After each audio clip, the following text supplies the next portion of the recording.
Sir ఇప్పుడు వచ్చిన SI constable నుంచి ఎస్ఐగా ప్రమోట్ అయ్యాడు సార్. సార్ మనం ఏం చేసినా చూస్తూ ఊరుకోవడానికి అతను మామూలుడు కాదు సార్.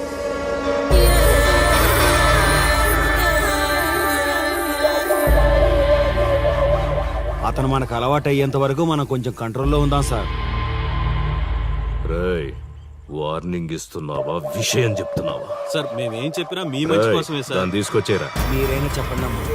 పెళ్ళాంచేస్తే బాధపడ్డానికి, పోలీసోడంటే భయపడ్డానికి నా కొడుకు కామన్ మ్యాన్ కాదు, కాశీ చెప్పాడికి.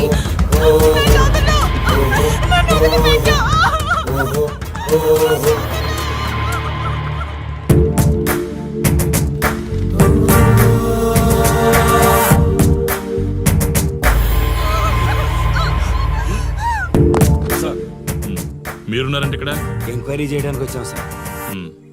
కాశీ అంటే ఎవడెక్కడ? నా కొడుకు ఊళ్ళో లేడు, వస్తే కౌరెడతా, అప్పుడు రా. కనిపిస్తే అరెస్ట్ చేసి నీకు కబురెడతా, అప్పుడు నువ్వే రావాలి. నీ పెంపకం కరెక్ట్ కాదు. పదండి.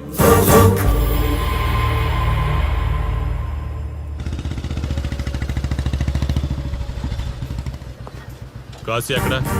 ఊర్లో లేడు. వస్తే స్టేషన్కి రమ్మని చెప్పు.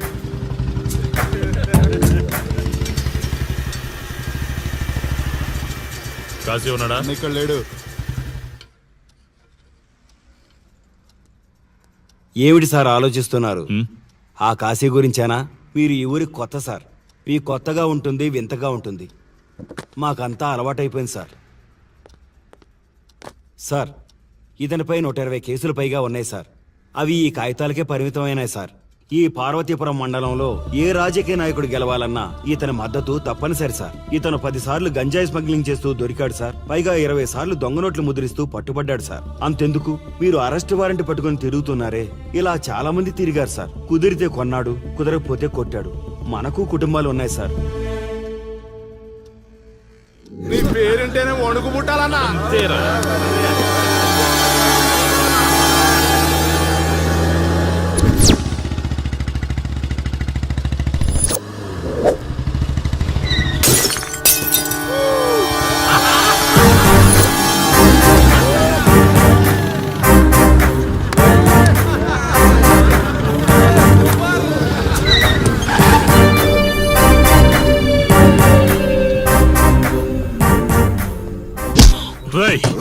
ఒళ్ళు బలిసిందా?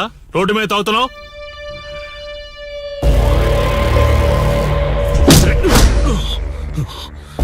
ఈ నర్సీపురం ఊర్లో కాశీ ఒంటి మీద చెయ్యేసావంటే కార్తికి టికెట్ కన్ఫర్మ్ అయినట్టే. కరెక్ట్ గా దొరికావురా.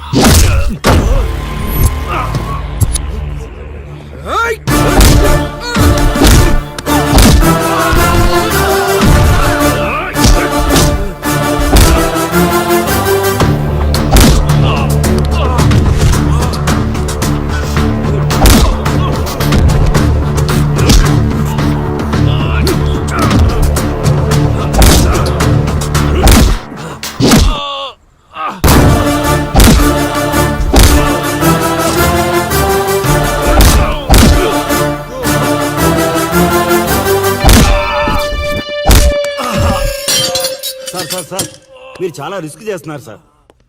నేను డ్యూటీ చేస్తున్నాను. 3 రోజులు గవర్నమెంట్ హాలిడేస్. నేను వైజాగ్ వెళ్తున్నాను.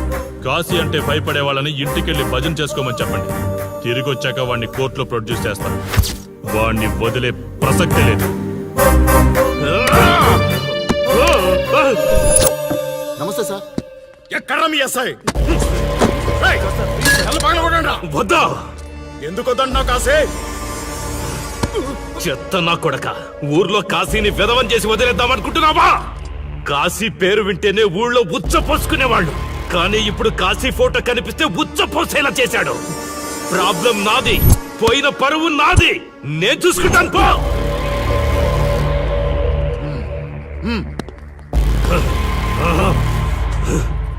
చైత్ర, స్టేషన్కి వెళ్ళొస్తాను. Okay daddy. ఇదేం ఇల్లండి, బూత్ బంగ్లాలా ఉంది. అసలు కలగానే లేదు. నువ్వేంట్రా ఇక్కడ? జీవితాంతం జైల్లో ఉంటాననుకున్నావా?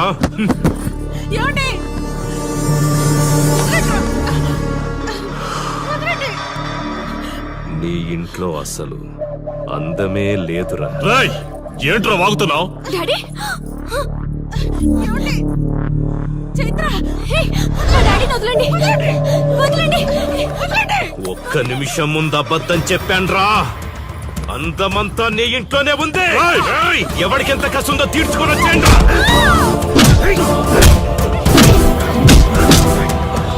ఏమండి? ఏమండి? చైత్ర అండి చైత్ర అండి.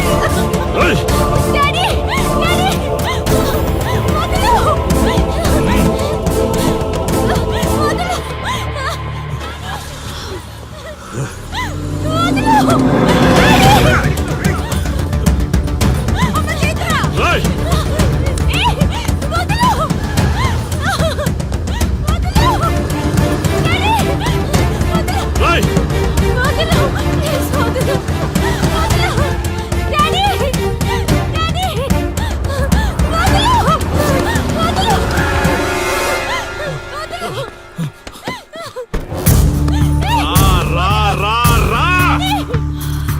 డ్యూటీ నువ్వు చేసుకో, తప్పు లేదు.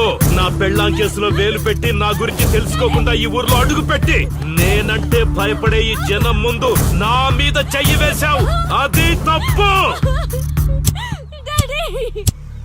చూడు చూడు, నువ్వేం పోలీసోడివిరా. కిలోమీటర్ పరిగెత్తేసరికి ఒంటో ఓపిక చచ్చిపోయిందా? డాడీ వదలు. డాడీ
కాశీ,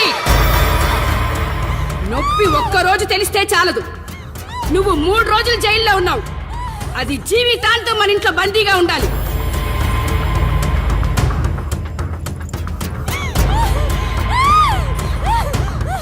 కట్రా తాళి.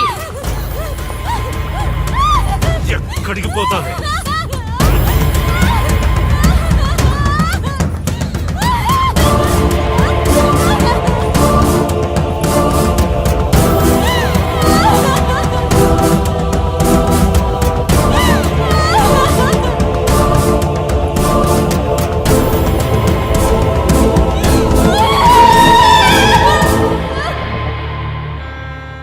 ఆ దుర్మార్గుడి నుండి తప్పించుకుని నా దగ్గరకు వచ్చింది. ఆ తర్వాత నీకు తెలిసింది.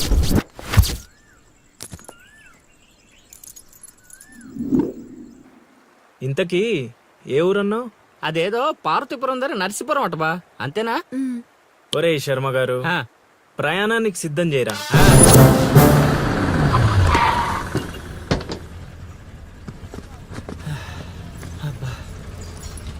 బా, ఊరు చాలా పెద్దదిలా ఉంది.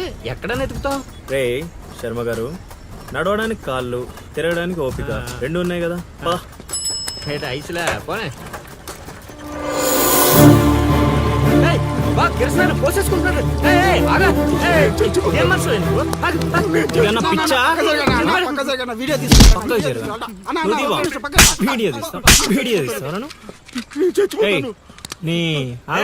మాట్లాడుతున్నాడు కదా, ఆగలేవా? అసలు నీ ప్రాబ్లం ఏంటి?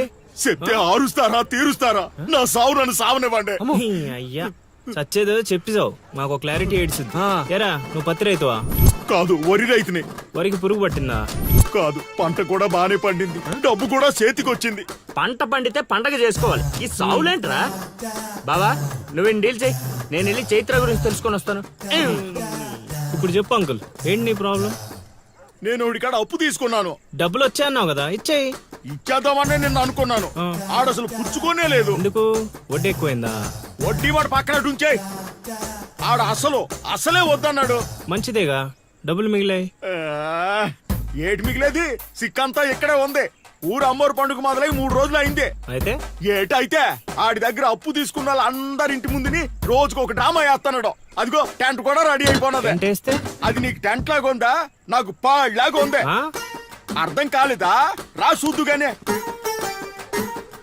అదిగో చూడు, ఇదిగో ఇది పరిస్థితి. నేను నీడింటి ముందు వేసినారు, ఇవాళ నా ఇంటి ముందు వేస్తున్నారు. ఏవే ఆ కిరసనాయిల డబ్బా అటుకురా. ఎవడరా బాబు, జనాలు సావక ముందనే సమాధులు ఎక్కిస్తున్నాడు. ఎందరెందరో మహానుభావులను పొట్టన పెట్టుకున్నావు శ్మశానమా, నీకు ఇసుమంతైనను జాలి లేదా? ఎన్నో ఏండ్లు గతించిపోయినవి కానీ ఈ శ్మశాన స్థలిన్ కన్నులు వచ్చిన మందభాగ్యుడు ఒక్కడైనను లేచిరాడు. ఎన్నాళ్ళ ఆహా హార్మోనియం పద్యం రక్తి కట్టే సమయంలో దగ్గి డిస్టర్బ్ చేసావు కదరా ఎద్దవ్వా. వంకెతకలేనమ్మా, డొంకెట్టుకు ఎలాడిందట. పద్యం మర్చిపోయినని ఒప్పుకోవచ్చు కదా. అవే సాంఘిక నాటకాల హీరోయిన్. ఇంత గొప్ప హరిశ్చంద్ర నాటకములో నా పక్క అది నా పక్క చంద్రమతి వేషమంటే మాటలా, నాకే కౌంటరా? ఏయ్ పద్మశ్రీ అయ్యగారు తాళాల దగ్గర ఇచ్చమంటారా? టైం కాదురా, నే చెప్తాగా. ముందా మంచినీళ్లు గొంతు శృతి చేసుకోవాలి. గురుగారు యాదవ సేతురం కాకపోతే రిహార్సల్స్ కూడా ఈ గెటప్లు ఏంటండి? ఒరే హార్మోనిస్టు, వేషం పడకపోతే పద్యానికి గొంతు పెగలదురా. మొదలెట్టండి.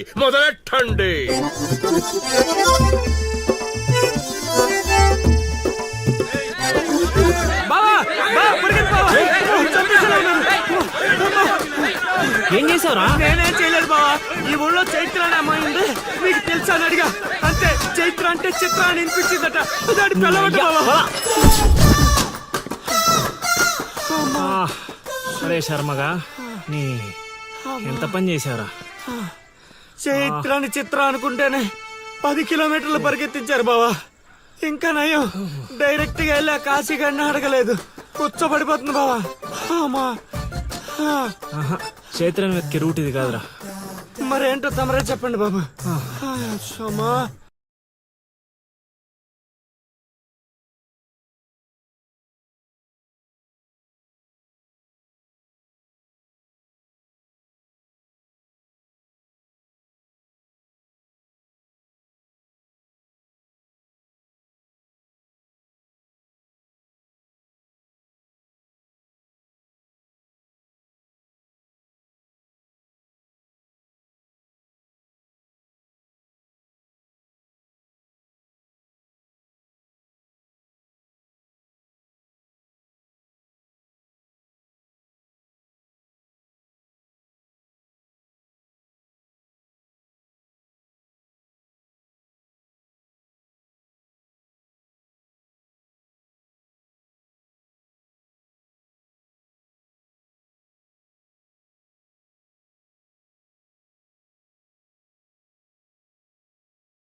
ఏటి పాట ఆగింది? పాట ఆగిపోయింది, జనాలు కూడా వెళ్ళిపోతున్నారు.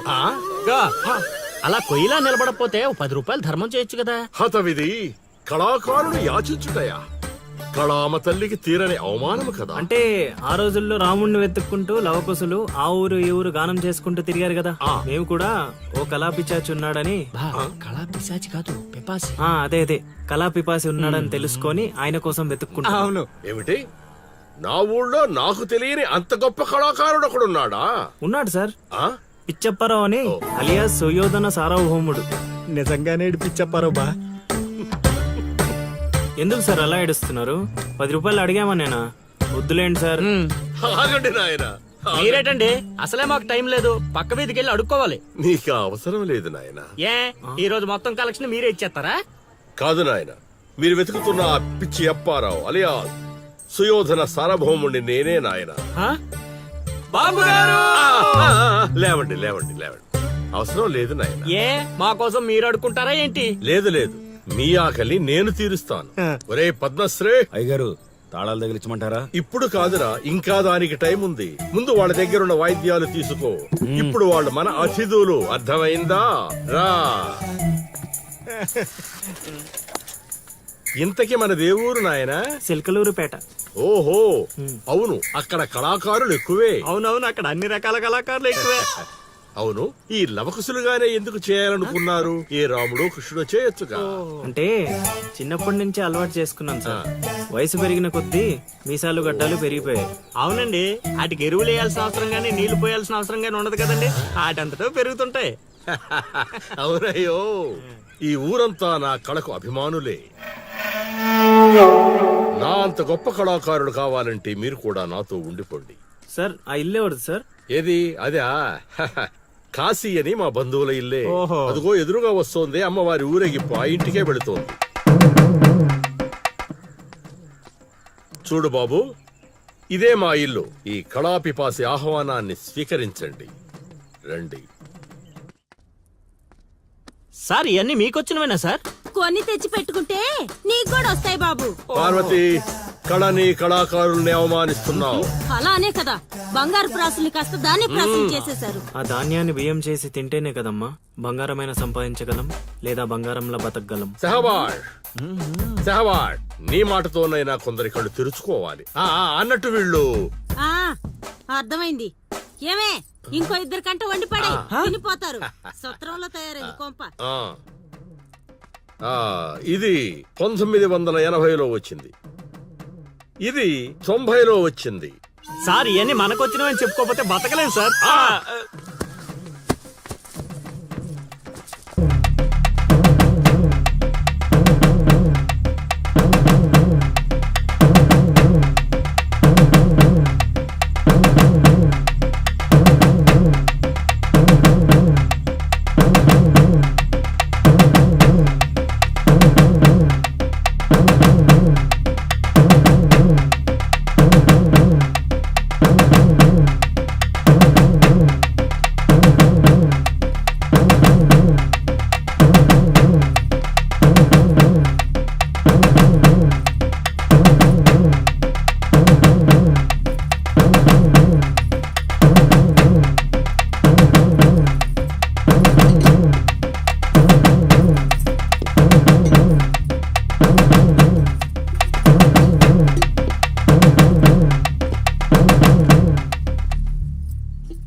ఏం ఆలోచిస్తున్నావు? వెళ్ళిపోదాం పద ఇక్కడి నుంచి. ఎక్కడికి? మన ఊరికి. నాకే ఊరు లేదు. మా అమ్మ నాన్న చనిపోయి చాలా కాలమైంది. నేను ఒంటరి. అయినా నన్ను రమ్మడానికి నువ్వెవరు? అదేంటి అలా మాట్లాడుతున్నావు? నీకేమన్నా పిచ్చా? పద వెళ్దాం. ఒక్కసారి చెప్తే అర్థం కాదా? అయినా నీకు నాకు ఏంటి సంబంధం? ఏంటి సంబంధమా? ఒంటరి అన్నావు కదా, అదే ఒంటరిగా ఉన్నప్పుడు నీ మనసును అడుగు. నేను నిన్నెంత ప్రేమిస్తున్నానో నువ్వు నన్ను అంతే ప్రేమిస్తున్నావు అని అదే చెప్తుంది. నేను నీకు చెప్పానా? అయినా నువ్వే గాలికి తిరుగుతావు. ఎప్పుడు ఎలా ఉంటావో నీకే తెలీదు. అటువంటిది నిన్ను నమ్మి ఎలా రమ్మంటావు? అయినా వాడు నన్ను కొట్టుకుంటూ తీసుకొచ్చాడు. ఆ రోజు నువ్వు చూస్తూ ఉండిపోయావు. నిన్నేమనాలి? అదా నీ ప్రాబ్లం? ఈ మాత్రం కన్ఫర్మేషన్ చాలు నేను ఫిక్స్ అవ్వడానికి. అయినా నేను ప్రేమించిన అమ్మాయికి పెళ్ళై ఉండాలని మా గురుగారు ఎప్పుడో చెప్పారు. ఆనందం వస్తే స్టెప్ లేకుండా ఏడ్చి కూర్చుంటారా? ఇప్పుడు చెప్తున్నా విను. తెలియకుండా తీసుకెళ్ళిపోవడం, చెప్పకుండా లేపుకెళ్ళిపోవడం కష్టం కాదు, నాకిష్టం లేదు. తీసుకెళ్ళను లేపుకెళ్ళను అన్నానని నువ్వు దేనికి ఫిక్స్ అవ్వకు. ఎందుకంటే నా మాటకి నేనే ఫిక్స్ అవను. 24/7 ఎప్పుడైనా వస్తా. కొంచెం రెడీగా ఉండే.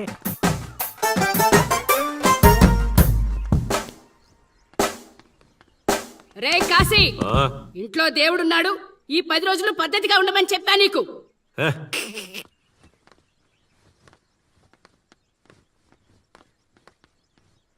రై రై రై ఇవ్వడ్రాదే రై ఇవ్వడ్రాదే రై